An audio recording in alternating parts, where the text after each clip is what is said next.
श्री कृष्णाय नमः। आज सुनेंगे भागवत पुराण महात्मा के 6वें अध्याय की कथा को। इस अध्याय में सप्ताह यज्ञ की विधि को विस्तार से जानेंगे। श्री सनकादि कहते हैं, नारद जी, अब हम आपको सप्ताह श्रवण की विधि बताते हैं। यह विधि प्रायः लोगों की सहायता और धन से साध्य कही गई है।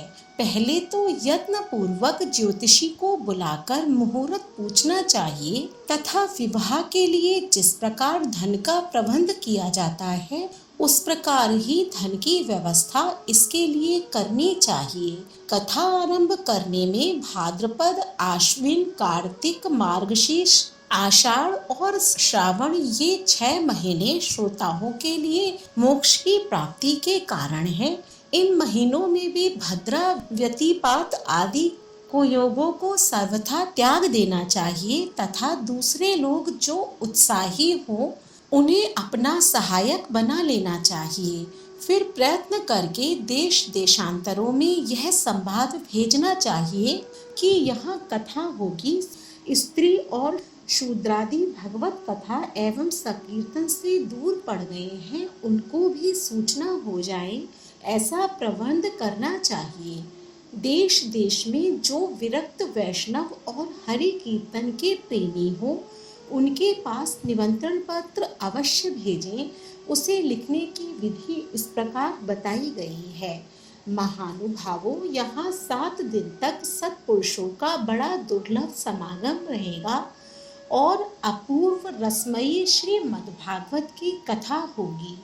आप लोग भगवत के रसिक हैं अर्थात भागवत अमृत का पान करने के लिए प्रेम पूर्वक शीघ्र ही पधारने की कृपा करें। यदि आपको विशेष अवकाश ना हो तो भी 1 दिन के लिए तो अवश्य ही कृपा करनी चाहिए, क्योंकि यहाँ का तो एक क्षण भी अत्यंत दुर्लभ है। इस प्रकार विनय पूर्वक उन्हें निमंत्रित करें और जो लोग आए उनके लिए यथोचित निवास स्थान का प्रबंध करें। कथा का श्रवण किसी तीर्थ में, वन में अथवा अपने घर पर भी अच्छा माना गया है। जहाँ लंबा चौड़ा मैदान हो वहाँ कथा स्थल रखना चाहिए। भूमि का शोधन, मार्जन और लेपन करके रंग बिरंगी धातुओं से चौक पूरे घर की सारी सामग्री उठाकर एक कोने में रख दें।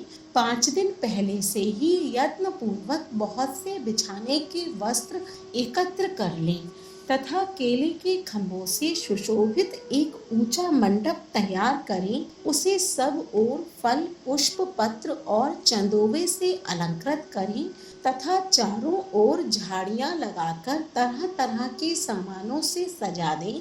उस मंडप में कुछ ऊंचाई पर 7 विशाल लोकों की कल्पना करें और उनमें विरक्त ब्राह्मणों को बुला बुलाकर बैठाएं आगे की ओर और उनके लिए वहां यथोचित आसन तैयार करें।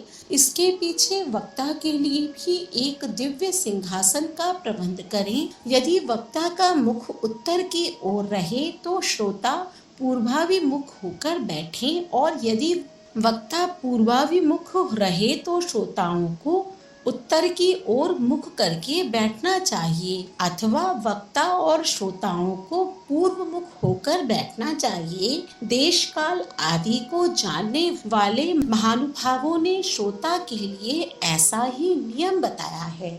जो वेद शास्त्र की स्पष्ट व्याख्या करने में समर्थ हो, तरह तरह के दृष्टांत दे सकता हो तथा विवेकी और अत्यंत निस्पृह हो, ऐसे विरक्त और विष्णु भक्त ब्राह्मण को वक्ता बनाना चाहिए। श्रीमद्भागवत के प्रवचन में ऐसे लोगों को नियुक्त नहीं करना चाहिए जो पंडित होने पर भी अनेक धर्मों के चक्कर में पड़े हुए स्त्री लंपट एवं पाखंड के प्रचारक हों। वक्ता के पास ही उसकी सहायता के लिए एक वैसा ही विद्वान और स्थापित करना चाहिए, वह भी सब प्रकार के संशयों की निवृत्ति करने में समर्थ और लोगों को समझाने में कुशल हो। कथा प्रारंभ के दिन से एक दिन पूर्व व्रत ग्रहण करने के लिए वक्ता को क्षौर करा लेना चाहिए तथा अरुणोदय के समय शौच से निवृत्त होकर अच्छी तरह से स्नान करें और संध्यादि अपने नित्य कर्मों को संक्षेप में समाप्त करके कथा के विघ्नों की निवृत्ति के लिए गणेश जी का पूजन करें। तदंतर पितृगण का तर्पण कर पूर्व पापों की शुद्धि के लिए प्रायश्चित करें और एक मंडल बनाकर उसमें श्री हरि को स्थापित करें। फिर भगवान श्री कृष्ण को लक्ष्य करके मंत्रोच्चारण पूर्वक क्रमशः षोडशोपचार विधि से पूजन करें और उसके पश्चात प्रदक्षिणा तथा नमस्कार आदि करके इस प्रकार स्तुति करें। करुणा निधान में संसार सागर में डूबा हुआ और बड़ा दीन हूँ। कर्मों के मोह रूपी ग्रह ने मुझे पकड़ रखा है। आप इस संसार सागर से मेरा उद्धार कीजिए। इसके पश्चात धूप दीप आदि सामग्रियों से श्रीमद् भागवत की भी बड़े उत्साह और प्रीति पूर्वक विधि विधान से पूजा करें। फिर पुस्तक के आगे नारियल रखकर नमस्कार करें और प्रसन्नचित्त से इस प्रकार स्तुति करें। श्रीमद् भागवत के रूप में आप साक्षात श्री कृष्णचंद्र ही विराजमान हैं। हे नाथ, मैंने भवसागर से छुटकारा पाने के लिए आपकी शरण ली है। मेरा यह मनोरथ आप बिना किसी विघ्न व्याधा के पूर्ण कीजिए। हे केशव, मैं आपका दास हूँ। इस प्रकार दीन वचनों को कहकर फिर वक्ता का पूजन करें, उसे सुंदर वस्त्राभूषणों से विभूषित करें और फिर पूजा के पश्चात उनकी इस प्रकार स्तुति करें। सुख स्वरूप भगवान, आप समझाने की कला में कुशल और सभी शास्त्रों में पारंगत हैं। कृपया इस कथा को प्रकाशित करके मेरा ज्ञान दूर करें। फिर अपने कल्याण के लिए प्रसन्नता पूर्वक उसके सामने नियम ग्रहण करें और 7 दिनों तक यथाशक्ति उसका पालन करें। कथा में विघ्न ना हो इसके लिए 5 ब्राह्मणों को और वरण करें। वे द्वादशाक्षर मंत्र द्वारा भगवान के नामों का जप करें। फिर ब्राह्मण अन्य विष्णु भक्त एवं कीर्तन करने वालों को नमस्कार करके उनकी पूजा करें और उनकी आज्ञा पाकर स्वयं भी आसन पर बैठ जाएं। जो पुरुष लोक संपत्ति, धन, घर और पुत्रादि की चिंता को छोड़कर शुद्ध चित्त से केवल कथा में ही ध्यान रखता है, उसे इसके श्रवण का उत्तम फल मिलता है। बुद्धिमान वक्ता को चाहिए कि सूर्योदय से कथा आरंभ करके 3:30 पहर तक मध्यम स्वर से अच्छी तरह कथा वाचें। दोपहर के समय 2 घड़ी तक कथा बंद रखें। उस समय कथा के प्रसंग के अनुसार वैष्णवों को भगवान के गुणों का कीर्तन करना चाहिए, व्यर्थ बातें नहीं करना चाहिए। कथा के समय मल मूत्र के वेग को काबू में रखने के लिए अल्पा आहार सुखकारी होता है। इसीलिए श्रोता केवल एक ही समय हविष्यात्र भोजन करे। यदि शक्ति हो तो 7 दिन निराहार रहकर कथा सुने अथवा केवल घी या दूध पीकर सुखपूर्वक श्रवण करे अथवा फलाहार या एक समय ही भोजन करे। जिसमें जैसा नियम सुबती से सच सके उसी को कथा श्रवण के लिए ग्रहण करे। मैं तो उपवास की अपेक्षा भोजन करना अच्छा समझता हूँ, यदि वह कथा श्रवण में सहायक हो। यदि उपवास से श्रवण में बाधा पहुँचती हो तो वह किसी काम की नहीं है। नारद जी नियम से सप्ताह सुनने वाले पुरुषों के नियम सुनिए। विष्णु भक्त की दीक्षा से रहित पुरुष कथा श्रवण का अधिकारी नहीं है। जो पुरुष नियम से कथा सुने उसे ब्रह्मचार्य से रहना, भूमि पर सोना और नित्य प्रति कथा समाप्त होने पर पत्तल में भोजन करना चाहिए। दाल, मधु, तेल, गरिष्ठ अन्न, भावदूषित पदार्थ और वासी अन्न, इनका उसे सर्वथा ही त्याग करना चाहिए। काम, क्रोध, मद, मान, मत्सर, लोभ, दंभ, मोह और द्वेष को तो अपने पास भी नहीं फटकने देना चाहिए। वह वेद, वैष्णव, ब्राह्मण, गुरु, गौसेवक तथा स्त्री, राजा और महापुरुषों की निंदा से भी बचे।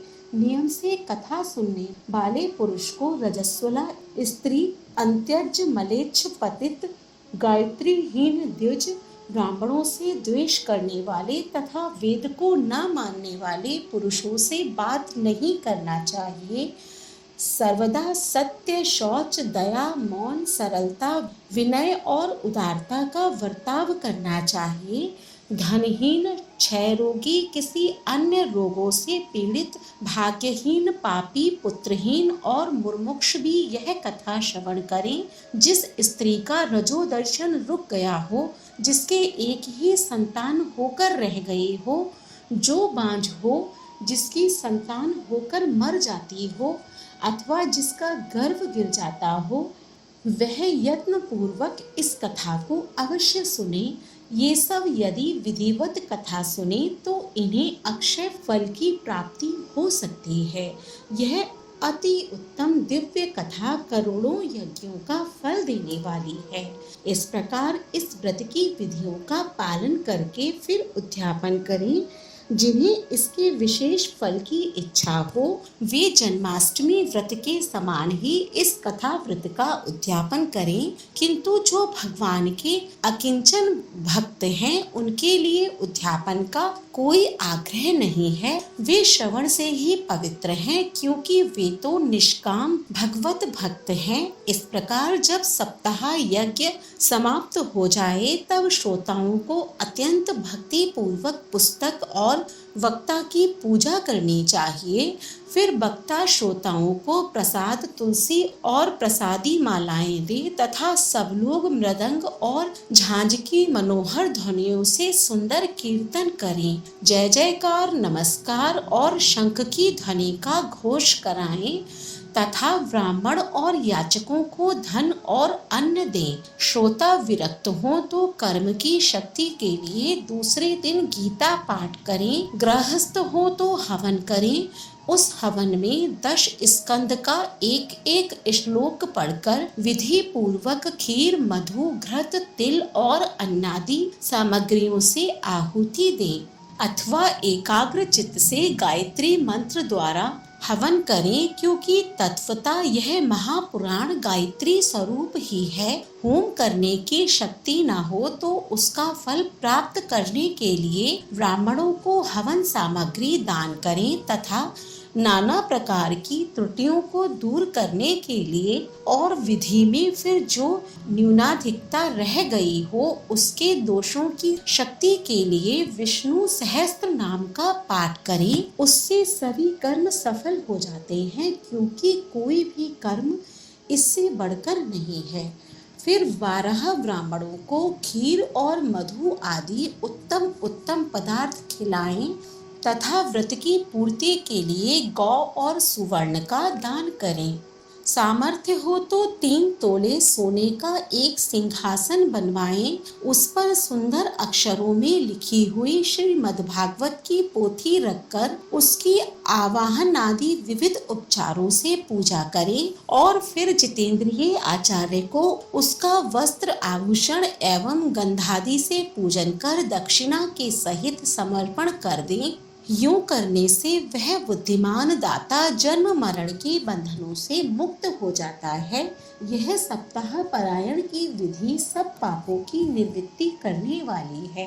इसका इस प्रकार ठीक ठीक पालन करने से यह मंगलमय भागवत पुराण अभीष्ट फल प्रदान करता है तथा अर्थ, धर्म, काम और मोक्ष चारों की प्राप्ति का साधन हो जाता है। इसमें संदेह नहीं है।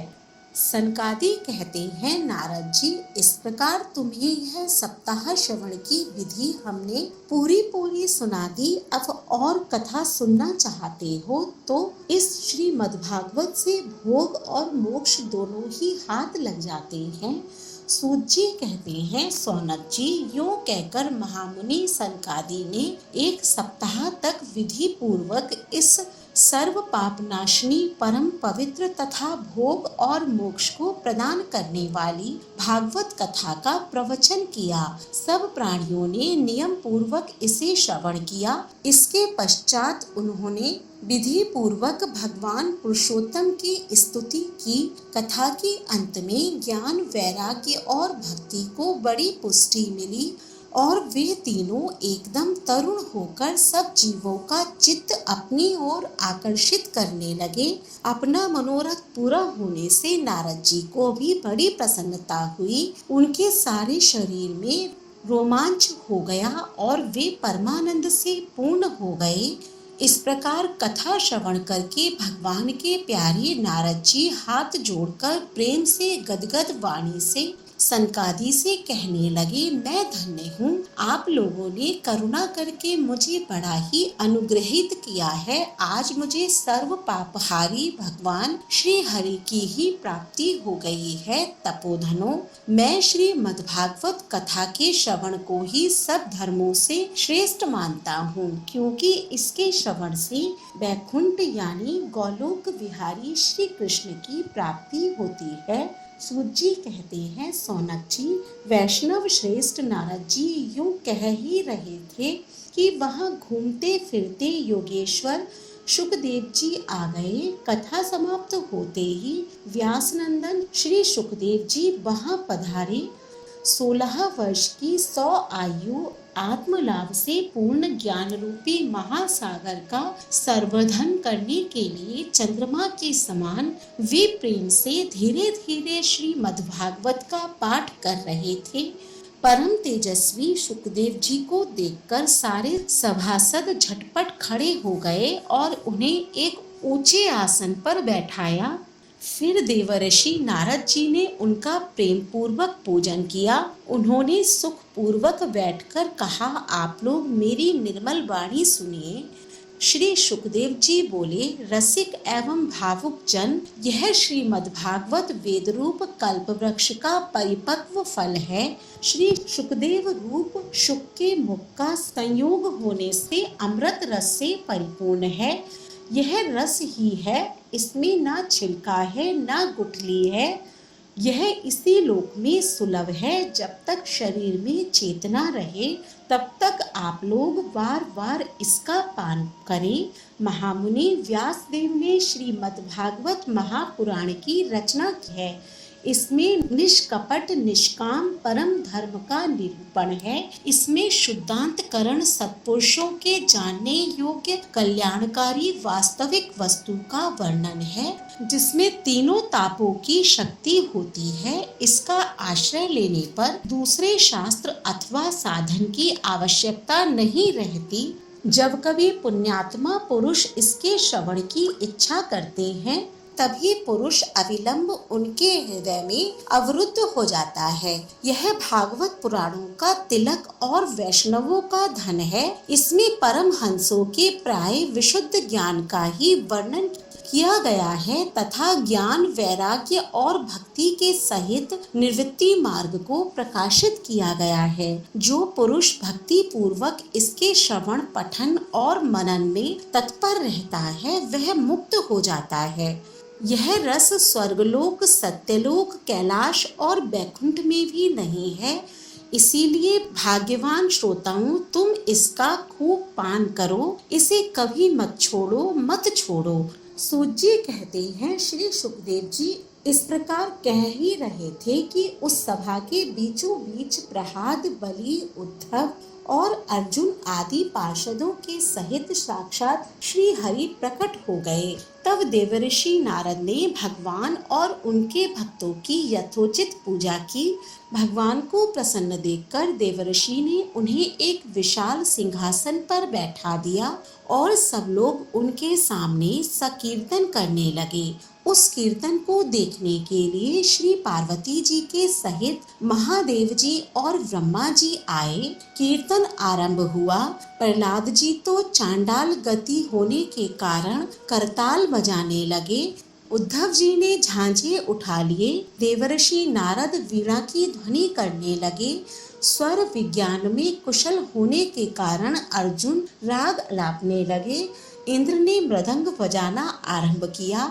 सनकादि बीच बीच में जयघोष करने लगे और इन सब के आगे सुखदेव जी तरह तरह की सरस अंगभंगी करके भाव बताने लगे। इन सब के बीच में परम तेजस्वी भक्ति ज्ञान और वैराग्य नटों के समान नाचने लगे। ऐसा अलौकिक कीर्तन देखकर भगवान प्रसन्न हो गए और इस प्रकार कहने लगे, मैं तुम्हारी इस कथा और कीर्तन से बहुत प्रसन्न हूँ। तुम्हारे भक्ति भाव से इस समय मुझे अपने वश में कर लिया है, अतः तुम लोग मुझसे वर मांगो। भगवान के यह वचन सुनकर सब लोग बड़े प्रसन्न हुए और प्रेमार्थ चित्त से भगवान से कहने लगे, हमारी यह अभिलाषा है कि भविष्य में भी जहाँ कहीं सप्ताह कथा हो वहाँ आप इन पार्षदों के सहित अवश्य पधारें। कथामृत का पान करने से सब लोगों को बड़ा ही आनंद हुआ। उनका सारा मोह नष्ट हो गया। फिर वे सब लोग अपने अपने स्थानों को चले गए। उस समय सुखदेव जी ने भक्ति को उनके पुत्रों सहित अपने शास्त्र में स्थापित कर दिया। इसी से भागवत का सेवन करने से श्री हरि वैष्णवों के हृदय में आ विराजते हैं। जो लोग दरिद्रता के दुख की ज्वाला से दग्ध हो रहे हैं, जिन्हें माया पिशाचों ने रौंद डाला है तथा जो संसार समुद्र में डूब रहे हैं, उनका कल्याण करने के लिए श्रीमद्भागवत सिंहनाद कर रहा है। शौनक जी ने पूछा, सूत जी, सुखदेव जी ने राजा परीक्षित को, गोकर्ण ने धुंधकारी को और सनकादि ने नारद जी को किस समय यह ग्रंथ सुनाया था, मेरा यह संशय दूर कीजिए। सूत जी ने कहा, भगवान श्री कृष्ण के स्वधाम गमन के बाद कलयुग के 30 वर्ष के कुछ अधिक बीत जाने पर भाद्रपद मास की शुक्ला नवमी को सुखदेव जी ने कथा आरंभ की। राजा परीक्षित के कथा सुनने के बाद कलयुग के 200 वर्ष बीत जाने पर आषाढ़ मास की शुक्ला नवमी को गोकर्ण जी ने यह कथा सुनाई थी। इसके पीछे कलयुग के 30 वर्ष और निकल जाने पर कार्तिक शुक्ला नवमी से सनकादि ने कथा आरंभ की थी। निष्पाप शौनक जी, आपने जो कुछ पूछा था उसका उत्तर मैंने आपको दे दिया। इस कलयुग में भागवत की कथा भव रोग की रामबाण औषध है। संतजन, आप लोग आदर पूर्वक इस कथा का पान कीजिए। यह श्री कृष्ण को अत्यंत प्रिय, संपूर्ण पापों का नाश करने वाला, मुक्ति का एकमात्र कारण और भक्ति को बढ़ाने वाला है। लोगों में अन्य कल्याणकारी साधनों का विचार करने और तीर्थों का सेवन करने से क्या होगा। अपने दूत को हाथ में पाश लिए देखकर यमराज उसके कान में कहते हैं, देखो, जो भगवान की कथा वार्ता में रत रहते हैं उनसे दूर रहना। मैं औरों को ही दंड देने की शक्ति रखता हूँ, वैष्णवों को नहीं। इस असार संसार में विषय रूप विष की आसक्ति के कारण व्याकुल बुद्धि वाले पुरुषों अपने कल्याण के उद्देश्य से आधे क्षण के लिए भी इस शुभ कथा रूप अनुरूप सुधा का पान करो। प्यारे भाइयों, निंदित कथाओं से युक्त कुपथ में व्यर्थ ही क्यों भटक रहे हो। इस कथा के कान में प्रवेश करते ही मुक्ति हो जाती है। इस बात के साक्षी राजा परीक्षित हैं। श्री सुखदेव जी ने प्रेम रस की प्रभा में स्थित होकर इस कथा को कहा था। इसका जिसके कंठ से संबंध हो जाता है वह बैकुंठ का स्वामी बन जाता है। सौनक जी, मैंने अनेक शास्त्रों को देखकर आपको यह परम गोप्य रहस्य अभी अभी सुनाया है। सब शास्त्रों के सिद्धांतों का यही निचोड़ है। संसार में इस शुभ शास्त्र से अधिक पवित्र और कोई वस्तु नहीं है। अतः आप लोग परमानंद की प्राप्ति के लिए इस द्वादश स्कंद रूप रस का पान करें। जो पुरुष नियम पूर्वक इस कथा का भक्ति भाव से श्रवण करता है और जो शुद्धांतकरण भगवत भक्तों के सामने इसे सुनाता है, वे दोनों ही विधि का पूरा पूरा पालन करने के कारण इसका यथार्थ फल पाते हैं। उनके लिए त्रिलोकों में कुछ भी असाध्य नहीं रह जाता। इस प्रकार श्रीमद् भागवत महात्म्य के बारे में जो कोई जान लेता है, उसका जीवन धन्य हो जाता है। आगे के अध्यायों में हम श्रीमद् भागवत पुराण की कथाओं का श्रवण करेंगे। उन कथाओं के श्रवण के लिए हमारे चैनल को अवश्य सब्सक्राइब करें और अगर आज की कथा पसंद आई हो तो कमेंट बॉक्स में श्री कृष्णाय नमः अवश्य लिखें। धन्यवाद।